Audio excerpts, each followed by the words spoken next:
En la capilla hay repique de campanas navideñas y en el pesebre una virgen. Hola hermanos, el día de hoy, 8 de enero, es miércoles después de Epifanía.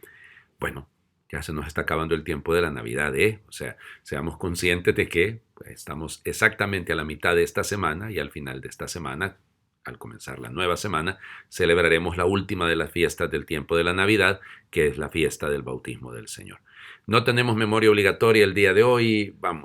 Hoy es día de San Severino, por ejemplo, que es uno de los grandes predicadores del siglo V, sobre todo en la zona de lo que hoy sería Austria, en el mero centro de Europa.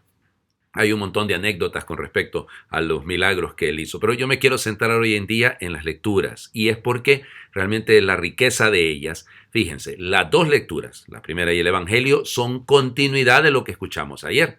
O sea, la primera es capítulo 4 del versículo 11 en adelante, y en el caso del Evangelio es siempre el Evangelio de Marcos, capítulo 6. Entonces, son continuidad. Y por lo tanto, el hecho de que sean una continuidad nos está indicando algo precioso. Es la consecuencia de lo que ayer hemos escuchado. Queridos hijos, si Dios nos ha amado tanto, también nosotros debemos amarnos los unos a los otros. A nadie...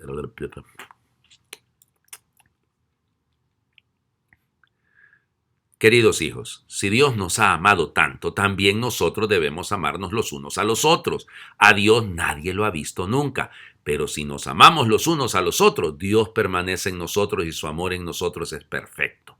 En esto conocemos que permanecemos en Él y Él en nosotros, en que nos ha dado su Espíritu. Nosotros hemos visto y de ello damos testimonio que el Padre envió a su Hijo como Salvador del mundo. Quien confiesa que Jesús es Hijo de Dios, permanece en Dios y Dios en Él. Nosotros hemos conocido el amor que Dios nos tiene y hemos creído en ese amor. Dios es amor y quien permanece en el amor permanece en Dios y Dios en Él. En esto llega a la perfección el amor que Dios nos tiene, en que esperamos con tranquilidad el día del juicio, porque nosotros vivimos en este mundo en la misma forma que Jesucristo vivió. En el amor no hay temor. Al contrario, el amor perfecto excluye el temor, porque el que teme mira al castigo y el que teme no ha alcanzado la perfección del amor. Palabra de Dios. Te alabamos, Señor. Bueno, más claro no podría ser. O sea, Dios es amor, hemos dicho ayer. Sí, pero la consecuencia de esto, la respuesta a este amor es amémonos los unos a los otros. Yo sé que suena reiterativo, ¿no? Parece como que Juan vuelve a repetir lo mismo una y otra vez. ¿Y cuál es el problema? Es que tenemos que recordarlo. Es que si no parece que se nos olvida que la práctica concreta del amor es lo que realmente es respuesta al amor de Dios. Y es amor perfecto. Permanecemos en ese amor. ¡Qué insistencia! Y luego, fíjense, evidentemente esta frase es preciosa, ¿no? Cuando nos habla que en el amor no hay temor.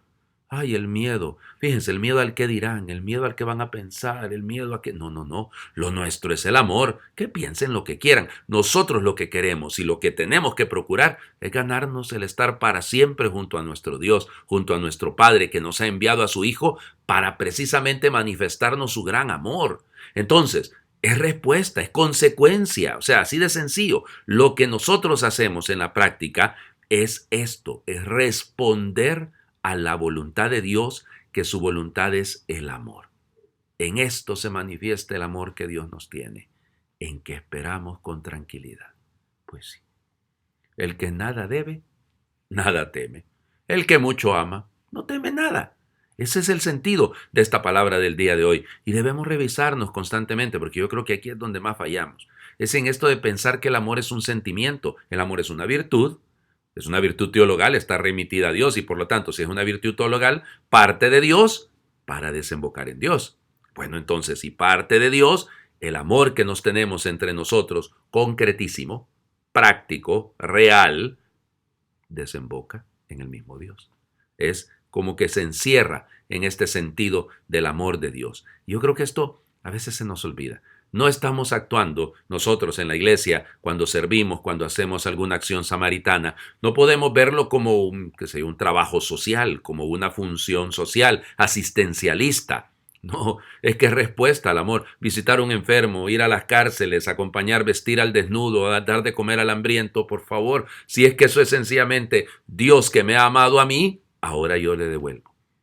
El Evangelio, como les digo, siempre es capítulo 6 de Marcos. Es la continuación de la multiplicación de los panes. ¿Qué pasó después de la multiplicación de los panes? En aquel tiempo, después de la multiplicación de los panes, Jesús apremió a sus discípulos a que subieran a la barca y se dirigieran a Betsaida, mientras él despedía a la gente. Después de despedirlos, se retiró al monte a orar. Entrada la noche, la barca estaba en medio del lago y Jesús solo, en tierra. Viendo los trabajos con que avanzaban, pues el viento les era contrario, se dirigió a ellos caminando sobre el agua poco antes del amanecer, y parecía que iba a pasar de largo. Al verlo andar sobre el agua, ellos creyeron que era un fantasma y se pusieron a gritar porque todos lo habían visto y estaban espantados. Pero él les habló enseguida y les dijo: «Ánimo, soy yo, no teman». Subió a la barca con ellos y se calmó el viento. Todos estaban llenos de espanto, y es que no habían entendido el episodio de los panes, pues tenían la mente embotada. Palabra del Señor, gloria a ti, Señor Jesús. Tener la mente embotada. A mí me encanta siempre esta palabra, embotada, meter en un bote, digamos. La tiene usted tan cerrada que no quiere abrirla y está bien selladita, con un corcho como que si fuera una botella de vino. Cuidadito con esto, Fíjense, y aquí yo voy a decir una cosa que de repente a algunos les va a sonar un poco dura, pero es cierto. Nuestro gran pecado en el mundo actual es que nos hemos acostumbrado a creer que lo que se nos está contando en la palabra de Dios ya no nos cala, no hace nada con nosotros. Venimos del asombro de la encarnación, que eso estamos celebrando todavía, porque todavía estamos en tiempo de Navidad. Ayer hemos debido vivir el asombro de la multiplicación de los panes, y hoy es el asombro de Jesús que camina sobre las aguas, pero como que sin nada. Seguimos con una actitud, yo casi les diría, irreverente, en el sentido de: no, es que estos relatos los hemos escuchado a cada rato. Ya sabemos que Jesús caminó sobre el agua, ya sabemos que multiplicó los panes, ya sabemos que nació en Belén. No nos dice nada. Decía el cardenal Carlo María Martini: «Qué belleza salvará el mundo». Hemos perdido la capacidad de asombrarnos. Y ahí está el problema. Yo señalo 3 cosas rápidas, por eso les dije que no iba a hablar de ningún santo el día de hoy, porque este texto a mí me encanta. Jesús los apremia a que crucen, a que vayan, a que se muevan. Bueno, es igual, ¿no? O sea, el Señor nos está apremiando, nos está empujando al amor, es lo que dice la primera lectura. O sea, no podemos quedarnos de brazos cruzados, hombre. Hay que aventarnos al mar, hay que lanzarnos, hay que lanzar las redes. Ah, pero es que viene el viento. Ay, los problemas. La barca de la iglesia. Dios mío, esta iglesia. ¿Para dónde va? Una iglesia tan dividida en la que ustedes miran cardenales, obispos en contra del Papa, hablando abiertamente en contra del Papa. Gente que llama al Papa hereje. Por favor, hombre. Tanto criterio. Y hoy en día nos estamos dividiendo. Conservadores, liberales y yo no sé qué cosas más. Por favor. ¿Qué es esto? Esto no es la iglesia de Jesucristo. Ay, entonces la barca está haciendo agua por todos lados. Esto se va a hundir. ¿Cómo que no? Lo siento mucho. Mientras el Señor esté en la barca, y donde está Pedro, ahí está Jesús. Es la barca de Pedro. Y eso, por favor, ánimo, no tengan miedo. Eso es lo que tenemos que decir. Claro que tenemos un mundo en contra. ¿Qué tanta cosa? La ideología de género, la lucha, las amenazas en contra de la paz, lo que hemos vivido y seguimos viviendo, por Dios, de los abusos de algunos hermanos míos sacerdotes en contra de niños, esos crímenes atroces. Claro, estamos viviendo divisiones, pero es la barca de Pedro y es la barca de la iglesia, por Dios. Si Cristo va ahí, ¿cuál es el miedo? Si usted lo echa de su vida, de su familia, de su matrimonio, y es otra cosa. Pero usted lo echó.